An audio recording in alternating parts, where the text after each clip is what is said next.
Sejam bem-vindos a mais um Dois ou Mais, porque aonde existem dois ou mais reunidos em nome de Deus, lá Ele estará presente. Amém. E hoje a porção será 1 Samuel, do capítulo 28 ao 31, tá bom? Vamos começar. Primeiro tópico. Saul consulta a médium, quando o silêncio de Deus revela um coração já distante. Deus não responde Saul, nem por sonhos, nem por profetas, nem por Urim. Isso não é abandono repentino, é o resultado de um histórico de desobediência. Tudo isso que a gente já vem citando, ele se arrepende, ele volta atrás, ele fica nesse ciclo, né?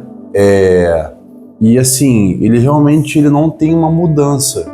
Ele tem um remorso ali, né? Ele demonstra, mas no final das contas, ele nunca muda a sua postura, né? Tá sempre preso ao ego, né? Eu suspirei aqui porque a gente para analisar e chega a ser cansativo, né? Muito cansativo. Mas a gente, às vezes, não se dá conta de que Saul somos nós. Muitas vezes nós estamos presos nesse ciclo também. Sim. Né? E por isso que a gente tem que ficar atento, né? Por isso que a palavra vem assim... para exortar, né?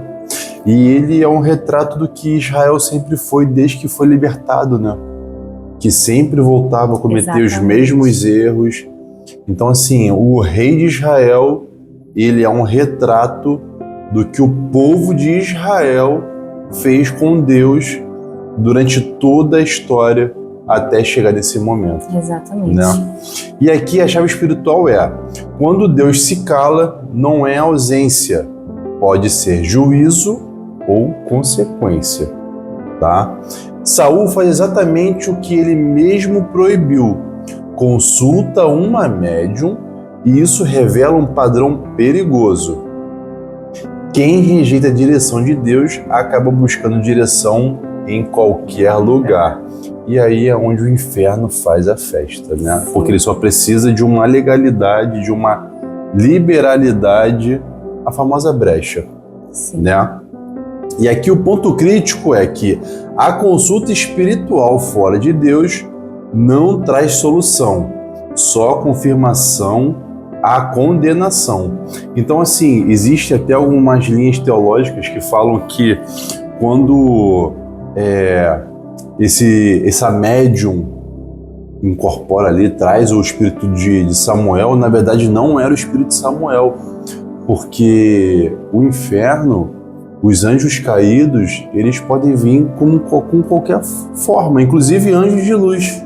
Geralmente é um espírito de engano, né, que vem. Assim, exatamente, você matou. É um espírito de engano, e eu acredito nisso, né? Porque a palavra de Deus diz que ele proíbe, né, a comunicação com mortos, né? Então é o que tudo indica que não era o espírito de Samuel, de fato, né? 2. A aparição de Samuel é um fenômeno espiritual ou permissão divina? Esse é um dos textos mais debatidos da Bíblia. O texto diz que Samuel apareceu. A médium se assusta, indicando que aquilo não era comum nem para ela. Existem 3 interpretações principais. Foi realmente Samuel, com permissão divina? O que eu não acredito. Foi um espírito maligno imitando Samuel? Que acabei de citar. Que é mais provável. Ou foi uma visão ou experiência espiritual simbólica? Até que faz sentido, né? Sim. A chave espiritual mais importante, independente da interpretação. Deus pode usar até situações fora do padrão para cumprir sua palavra. Ele faz o que ele quer, né? Sim. Ele é o absoluto. Sim. O conteúdo da mensagem confirma: Saul morreria, Israel perderia a batalha. Ou seja, não trouxe solução, só confirmou o juízo. E aí quando você tem a confirmação, porque Saul acreditava que era Samuel. Imagina o desespero de Saul quando ele entendeu que aquele era o final dele, né? Não tinha mais volta. E aí fica aquela pergunta: você gostaria de saber como é que seria o seu final? Ah, não. Eu não gostaria. Eu não gostaria, não. Deus que me livre. 3. Davi entre os filisteus. Livramento mesmo em decisões erradas, né? E a gente vai ver o que isso vai acarretar. Davi estava prestes a lutar ao lado dos inimigos de Israel. Olha que loucura! Isso mostra que até homens segundo o coração de Deus podem se colocar em situações perigosas. A chave espiritual aqui é: Deus às vezes te impede, mesmo quando você já decidiu errado. Os príncipes filisteus rejeitam Davi. Isso é graça. Davi seria marcado como traidor para sempre. E Deus livra ele. Nossa. Cara, isso é maravilhoso. O cuidado de Deus com ele, né? É isso que eu ia falar, gente. Deus ama muito Davi, né? Muito. Sempre livrando ele ali de tudo. Sim. Realmente, isso prova que ele era total um homem de acordo com o coração de Deus, né? Assim como foi Abigail, né? Que livrou ele, né? Sim. Perdão. 4. Ziklag destruída. O nome dessa cidade me pega muito. Né? Ziklag destruída. Crise que revela a liderança. Davi perde tudo: família, cidade, bens. Seus próprios homens querem apedrejá-lo. Aqui está uma das frases mais fortes da Bíblia. Davi se fortaleceu no Senhor, seu Deus. Aleluia. Chave espiritual. O verdadeiro líder não depende do ambiente, ele se reposiciona em Deus. Davi consulta o Senhor, recebe direção, age com estratégia e recupera tudo. O líder, quando ele está debaixo da presença do Senhor, ele transforma o ambiente. E quando o líder não está na presença, o ambiente transforma ele. Né? Isso também é uma chave muito poderosa. Sim. Então, o que você está fazendo? Está sendo a pessoa que transforma o ambiente ou está permitindo que o ambiente te transforme? É uma reflexão. 5. A lei da divisão. Princípio de justiça no reino. Alguns homens ficam cuidando das bagagens, outros foram para a batalha. E aí Davi declara: todos receberão igualmente, né? O princípio da justiça, né? E a chave espiritual aqui é: no reino de Deus, quem sustenta também participa da vitória. Então, assim, não tem função mais importante. O importante é você estar na justiça de Deus participando. E aí, isso que é o importante. Aplicação direta. Intercessores, pessoas que servem nos bastidores, quem não aparece. Todos têm recompensa. Sim. Ninguém tem um trabalho mais importante que ninguém, né? Assim, até porque as pessoas que estão ali nos bastidores fazendo acontecer, os intercessores principalmente, né? Que muitas vezes seguram a onda espiritual ali. Sim. Na nossa igreja, né? Sim. Antes do culto, o nosso ministério de intercessão começa a interceder, forte, porque se não há esse fortalecimento, a retaliação ela é muito grande. Então, inclusive as mulheres, né, que estão ali sempre na intercessão. Então, assim, isso é muito importante. O que não é visto, né? Não é visto pelos olhos naturais, mas o mundo espiritual não passa batido. Amém. 6. A morte de Saul, o fim de um ciclo de desobediência. É um fim trágico. Descansou. Saul morre por suicídio após ser ferido. Seus filhos também morrem, incluindo Jonatas. Muito triste, cara. Isso cumpre a palavra liberada anteriormente. Desobediência constante não termina neutra, termina em perda. Saul não caiu em um dia, ele foi se afastando gradualmente. E como, né? Como ele foi se afastando. Infelizmente, ele teve todas as oportunidades, né? Sim. Mas não teve muito jeito, e aí ele pagou o preço da desobediência. Um preço muito caro, porque ele quase acabou com toda a sua descendência. Sim. Só sobrou um. E a gente vai ver isso mais pra frente. O contraste final, Saul versus Davi. Enquanto Saul termina em medo, consulta errada, derrota e morte, Davi termina em busca a Deus, estratégia, vitória e restauração. A chave espiritual aqui é o seguinte: 2 homens ungidos, dois finais completamente diferentes. Isso demonstra que você ser ungido pelo Senhor não te garante o final ideal. O que vai te garantir o final ideal é a unção e caminhar de acordo com o que Deus declarou, né? Você de fato ser obediente. E a diferença não foi o começo, foi a postura ao longo da jornada. Cara, isso aqui é uma grande lição, né? Porque mesmo que você caia, que você cometa erros, enquanto há vida, há esperança. Então, assim, até o último momento, Saul ainda tinha a chance de tomar uma postura diferente, né? Mas ele não fez. Sim. 8. A honra dos homens de Jabes-Gileade. Eles resgatam o corpo de Saul e dão sepultamento digno. Amém. Curiosidade importante: esses foram os mesmos que Saul ajudou no início do reinado.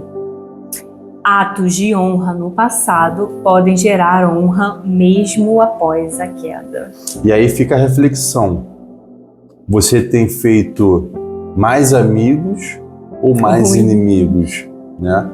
Porque tudo de bom que nós fazemos retorna pra gente de alguma forma. E de ruim também. 9. A progressão da queda de Saul. Isso aqui é um insight profundo. Tá preparada? Vamos lá.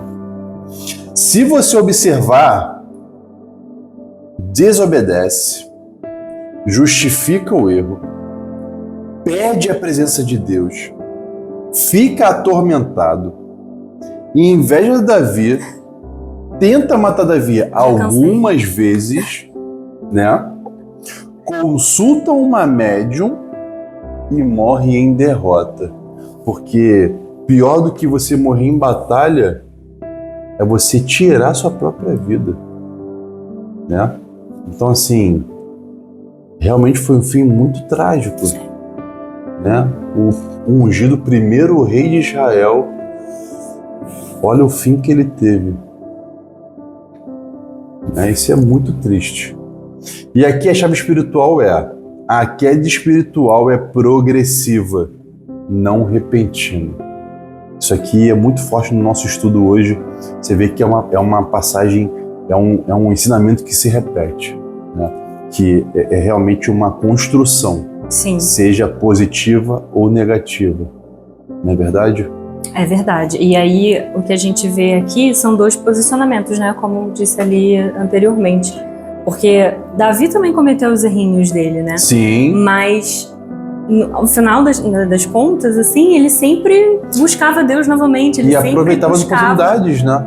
Aproveitava as oportunidades até para se aproximar mais ainda de Deus. Então, para buscar orientação, para estreitar o relacionamento com o Senhor, né? E Saul, ele se refugiava no próprio ego. Ele queria tudo da maneira dele. Ele simplesmente se afastou da presença. Tem uma passagem que ele fala: o meu reino que eu construí, só que ele não construiu nada, né? Pelo contrário, ele tomou muitas atitudes ruins ao longo do reinado dele. Sim. E 10. Deus continua trabalhando mesmo no caos. Sim. Mesmo com a derrota de Israel, morte do rei crise nacional, Deus já estava levantando Davi. Aleluia. Chave espiritual, o plano de Deus não para por causa do fracasso de alguém. E isso é muito legal. Assim, o nosso apóstolo Jorge sempre falou: Deus tem um propósito para a vida de cada pessoa. Mas se essa pessoa não se apresentar, por não estar pronta, por não querer assumir, Deus não vai te esperar.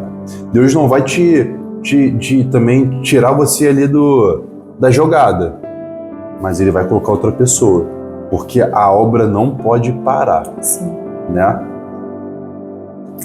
Conclusão forte. Estes capítulos são um divisor de águas. Eles respondem uma pergunta essencial.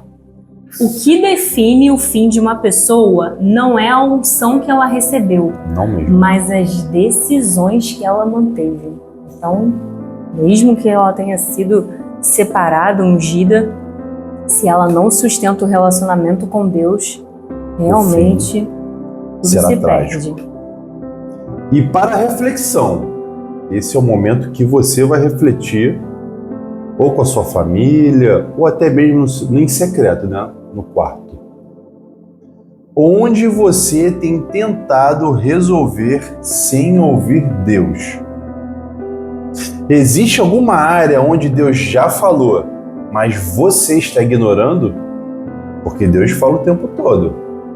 Cabe a você ignorar ou não. E eu sugiro não ignorar. Você tem se fortalecido em Deus ou nas circunstâncias? Nosso coração é enganoso. Sua trajetória hoje parece mais com Saul ou com Davi?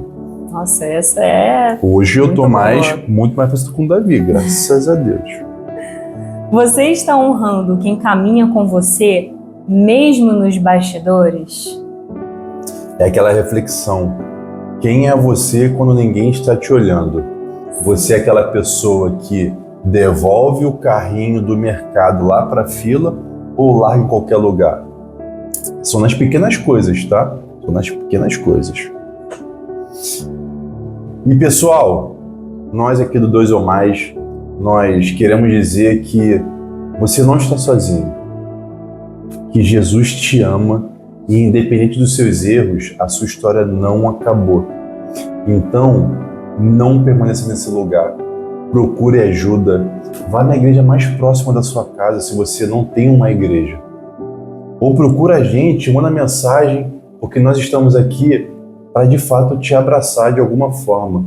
E nós esperamos que essa mensagem, que essa porção de hoje possa quebrantar o teu coração e que possa derrubar toda e qualquer estratégia do inferno. Porque enquanto há vida, há esperança. E nós desejamos, nós oramos do fundo do nosso coração que você tenha a força necessária para sair de onde está. E se você já está posicionado, faça isso por alguém também. Afinal, onde há 2 ou mais reunidos em nome dele, ele estará presente. Shalom!